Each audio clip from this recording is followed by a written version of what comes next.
Sobre Cumbres Borrascosas se cierne un horror de grandes tinieblas. La escritora encontró un bloque de granito en un páramo solitario. Contemplándolo, vio cómo del peñasco podía sacarse una cabeza morena, salvaje, siniestra, una cabeza modelada al menos con un elemento de grandeza, la potencia. Catherine y Heathcliff se prometieron crecer rudos y salvajes como signo de rebeldía contra el mundo de los adultos que regían sus destinos. Era una forma de mostrar su inconformidad contra la hipocresía y religiosidad y falsa moral que encarna el régimen doméstico en el hogar de Cumbres Borrascosas.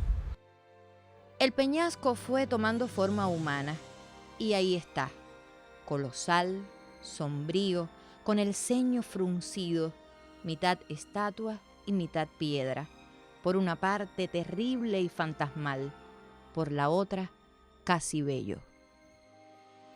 En un lugar de la mancha de después frente al pelotón de fusilamiento, el coronel Aureliano, como una media esfera, en aquellos días buscarán los hombres la muerte y no la hallarán, y desearán morir, y la muerte irá a ellos.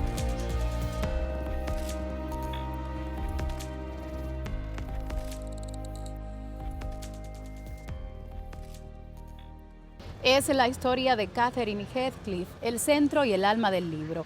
Novela de amor violento y borrascoso como el nombre del hogar que habitan.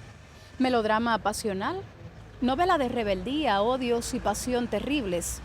Lo cierto es que estamos ante una de las más grandes historias de amor que han sido escritas.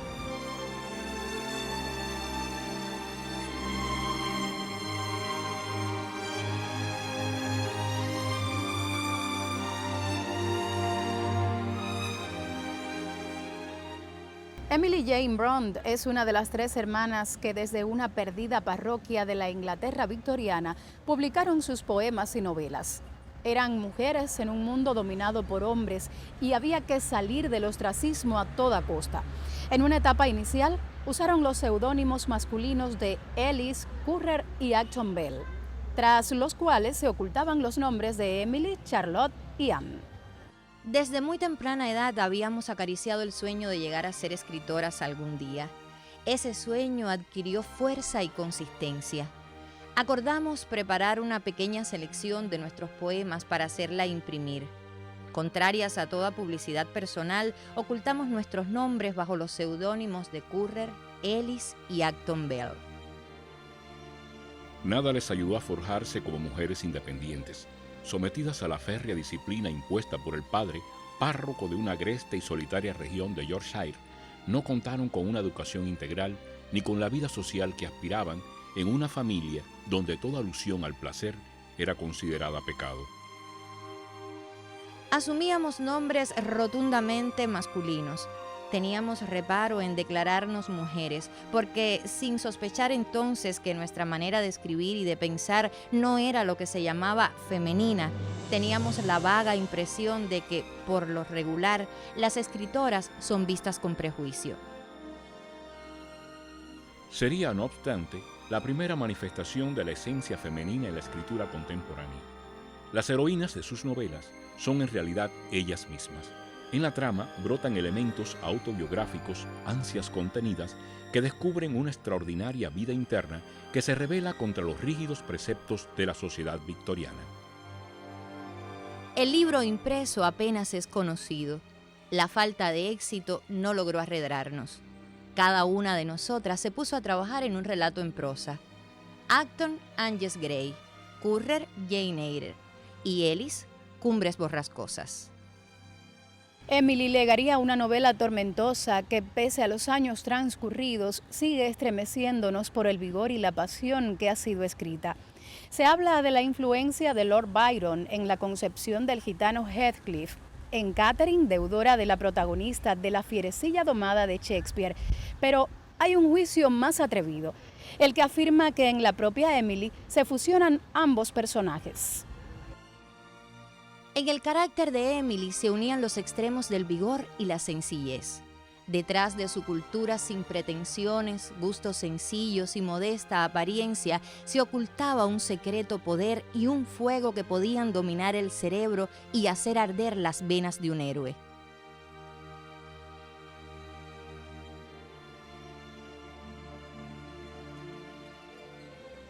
Raras veces salía de casa, excepto para ir a la iglesia o dar un paseo por las colinas. No se relacionaba con la gente, sin embargo, las conocía. Conocía sus actitudes, su lenguaje, historias familiares, sabía escucharlas con interés. Aquellos rasgos trágicos y terribles que ocultan los secretos de todo aquel rudo vecindario dejaron en ella una honda impresión. Su imaginación, un espíritu más sombrío que soleado, encontró en esos rasgos el material con que forjó creaciones como Heathcliff y Catherine.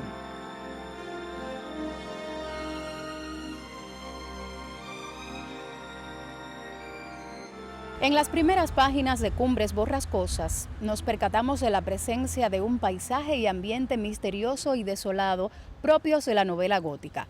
Personajes huraños que ocultan un secreto terrible, el cual se irá revelando por medio de las historias que nos cuentan los testigos del drama o la tragedia. La novela rompe con la presencia de un narrador, el señor Lockwood, que se nos presenta como inquilino del dueño de la hacienda y narra sus encuentros o desencuentros con el gitano para ceder la narración a la señora Dean o Nellie, la confidente de Catherine y testigo de los acontecimientos. It begins with a stranger.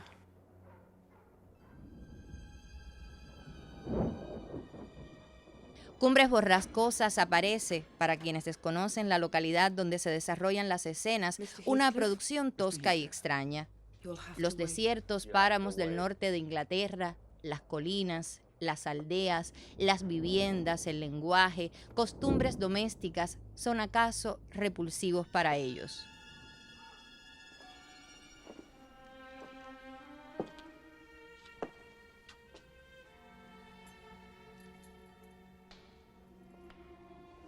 Incapaces de comprender las expresiones rudas y directas, las pasiones descarnadas, las aversiones sin freno y furibundas opiniones de quienes han crecido en el páramo, sin educación ni vigilancia, excepto la supervisión de mentores tan toscos como ellos.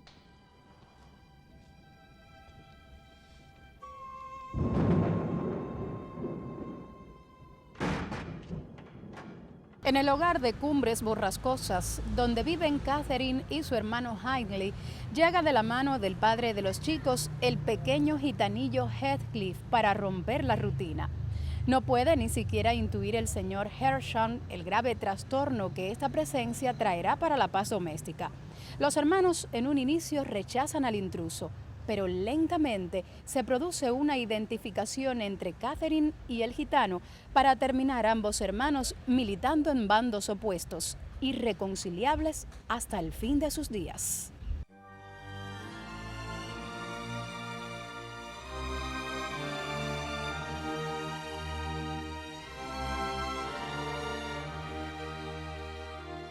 La muerte del padre agudiza la crisis y es el detonante de la acción.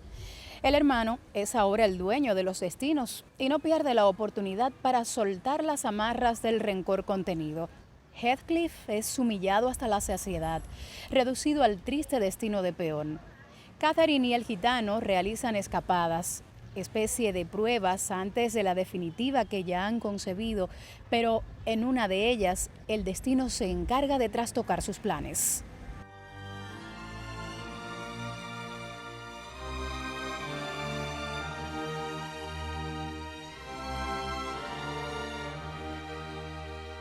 Seducida por el confort y el nivel de vida del hogar de los Linton, Catherine se debate en el conflicto del amor por Heathcliff o casarse con Linton.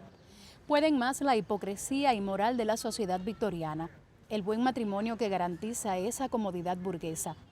Catherine sucumbe, pero no se engaña en cuanto a su decisión. Donde quiera que esté el alma en mi corazón y en mi alma, estoy persuadida de que hago mal.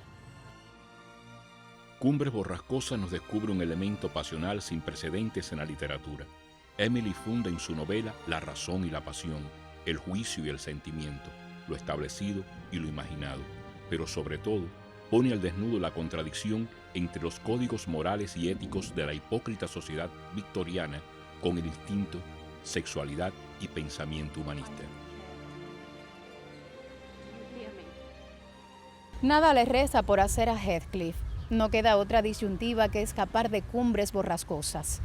Catherine, como afirma la crítica, al casarse con Linton y renunciar al gitano, asesinó su vida tal como Macbeth asesinó el sueño. Un día, Heathcliff retorna. But yours. How can I?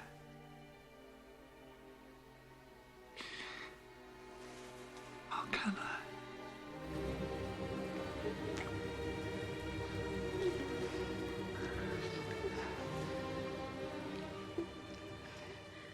La pasión que parecía dormida se desata. Es más terrible. Catherine y Heathcliff se aman y odian sin encontrar la paz. Es la muerte y el infierno. Con la muerte ya próxima, Catherine jura que no descansará en paz hasta que él se le reúna. El gitano, por su parte, suplica al Dios de los hombres para que ella no descanse mientras él viva. Rencor por rencor. Heathcliff sobrevivirá a la muerte de su Cathy. Se ha casado con la hermana de Linton en un acto de rebeldía o de venganza. Es dueño de Cumbres Borrascosas y más tarde se hará de la hacienda de los Linton. Es el amo y señor de esas tierras.